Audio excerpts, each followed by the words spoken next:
Halo semuanya, welcome to Kincir Review. Kali ini kalian mendapatkan sebuah host baru ya, bukan seorang host baru yang mungkin akan menemani kalian ke depannya untuk review-review dari Kincir. Ya, kenalkan, nama saya Timothy Vidalo dan kali ini gue akan mewakili Kincir untuk mereview sebuah film yang super duper fenomenal berjudul Furiosa: A Mad Max Saga.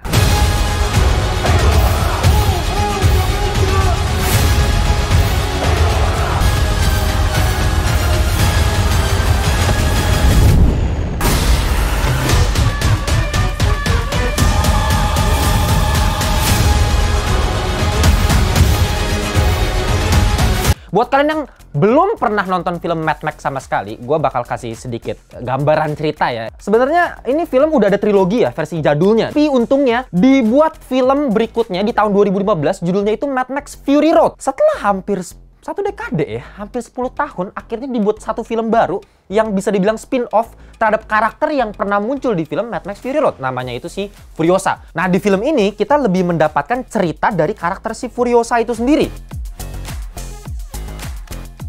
Menceritakan si Furiosa yang tiba-tiba diculik sama faksi geng motor si Chris Hemsworth. Berlawanan lah nih kedua kekuatan ini antara Immortan Joe sama Dementus gitu. Nah, setelah melakukan bergaining demi bergaining, akhirnya si Dementus itu berhasil untuk mendapatkan wilayah kekuasaan yaitu di Gastown. Furiosa ini memanfaatkan dari peperangan yang terjadi antara kedua belah pihak ini sehingga dia bisa melakukan balas dendam terhadap Dementus. Jujur aja gue bener-bener taruh ekspektasi film Furiosa ini nggak terlalu bagus gitu. Karena memang Fury Road sebagus itu. Gimana caranya dia bikin sebuah film prequel dengan karakter yang di-recast, tapi kenapa malah jadi sebagus ini? Gue jujur pas nonton kemarin kayak bener-bener, men, gila banget. Terutama dari visualnya ya. Levelnya masih sama. Nggak ada penurunan sama sekali. Bahkan secara sinematografi itu menurut gue ada peningkatan yang cukup signifikan. Penggunaan kameranya super duper fluid, dinamis sekali. Ya, ada satu sequence mengenai kejar-kejaran yang kayak lama, bisa dibilang 15 menit ada kali ya. Kejar-kejaran mobil. Tapi gue nggak bisa memejamkan mata gue sedetik pun. Bener-bener gue lihat terus. Kalau misalnya kita ngomongin dari segi world building juga lebih luas karena kita dikasih lihat ada Gastown seperti apa kotanya, Citadel lebih seperti apa, terus ada Bullet Farm seperti apa. Jadi lokasinya tuh ya world buildingnya saya lebih mantap aja. Dan paling penting menurut gue di sini adalah segi plot cerita juga ditingkatkan. Gila nggak? Ini film yang fokus terhadap satu karakter ya si Furiosa dari awal dia kecil sampai akhir, sampai ketika dia udah melakukan revenge itu seperti apa.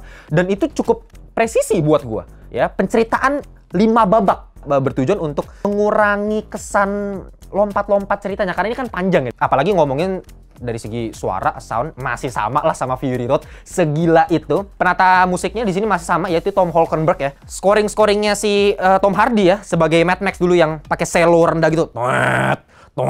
Oh, itu masih dapet. Dan ditambah dengan kamera work yang zoom out zoom in itu kayak bikin gua oh my god. Apalagi gua nontonnya paling bawah ya. Ya, tapi itu justru merasuki jiwa gua itu. Semua filmnya dari musik, visual itu gokil banget.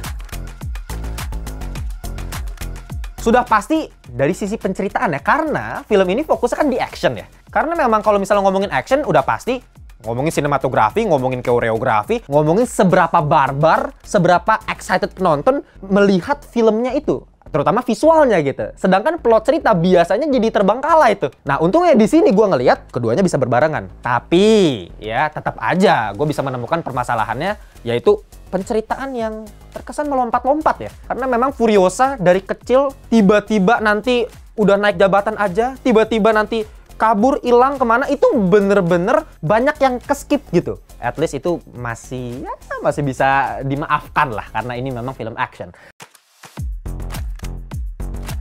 Kita mulai beralih ke spoiler. Jadi gue bakal kasih spoiler alert buat kalian yang belum nonton filmnya. Karakter Furiosa ini yang awalnya dari faksinya si Dementus bergaining kan sama si Immortan Joe. Furiosa ini berpindah ke side-nya si Immortan Joe.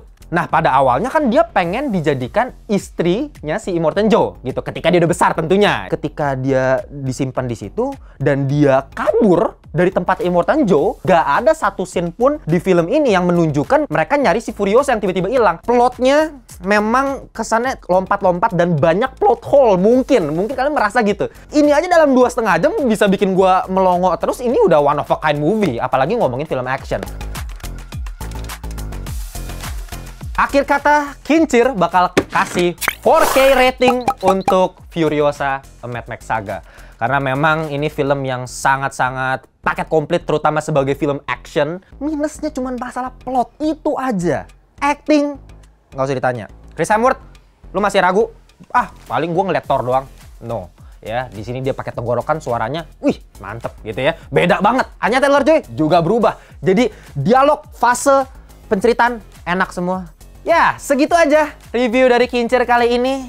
Gua Timothy Fidialo, undur diri. Bye.